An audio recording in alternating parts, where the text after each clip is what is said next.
Eh bien, écoutez, ce gouvernement travailliste établit un précédent extrêmement dangereux en annulant les élections à travers l'Angleterre cette année.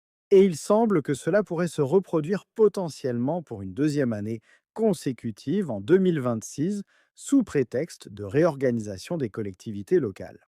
Un Premier ministre interrogé à ce sujet lors des questions au Premier ministre, une séance de questions au Premier ministre, Nigel Farage a déclaré qu'il assisterait comme spectateur depuis la galerie publique après avoir été attaqué sans pouvoir répondre.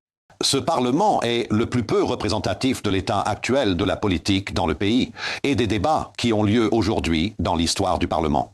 Donc je dois assister aux questions au Premier ministre chaque semaine.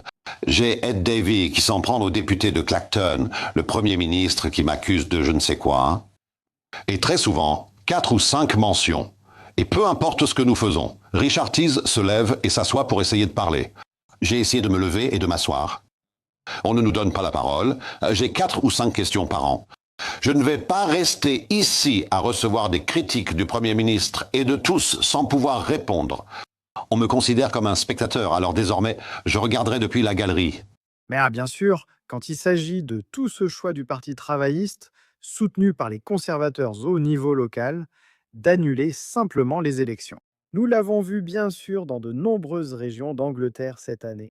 Pour 2026, nous voyons désormais les dirigeants des conseils faire pression sur le gouvernement pour déplacer, annuler ou reporter à nouveau ces élections.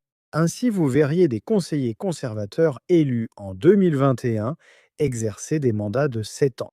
Et pourtant, nous avons un Premier ministre qui, lorsqu'il s'agit que les élections aient lieu comme elles sont censées l'être, ne peut même pas garantir qu'elles auront bien lieu. Et bien sûr, vous avez vu la réforme dans les régions où les élections ont bien eu lieu, avec d'excellents résultats, le Parti travailliste subissant de lourdes pertes, tout comme les conservateurs.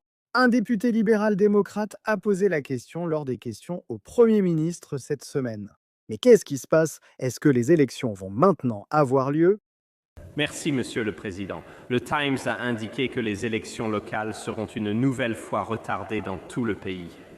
Le chef de mon autorité locale, le conseil du comté de Surrey, a dû déclarer publiquement qu'il n'a pas demandé l'annulation des élections. D'autres conservateurs l'ont clairement fait, monsieur. Monsieur le Président, le Premier ministre peut-il me donner une garantie absolue que mes électeurs de Woking et d'autres à travers le pays ne perdront pas leur droit démocratique de vote? Il sait que nous avons hérité d'une situation où les conseils locaux étaient sous-financés et des millions ont été gaspillés en doublons. En réformant le système, nous économiserons de l'argent à réinvestir dans les services publics. Dans le Surrey, pour répondre à sa question, RWDWM, nous nous attendons à ce que les élections aient lieu dans les nouveaux conseils unitaires et nous annoncerons très prochainement le calendrier prévu.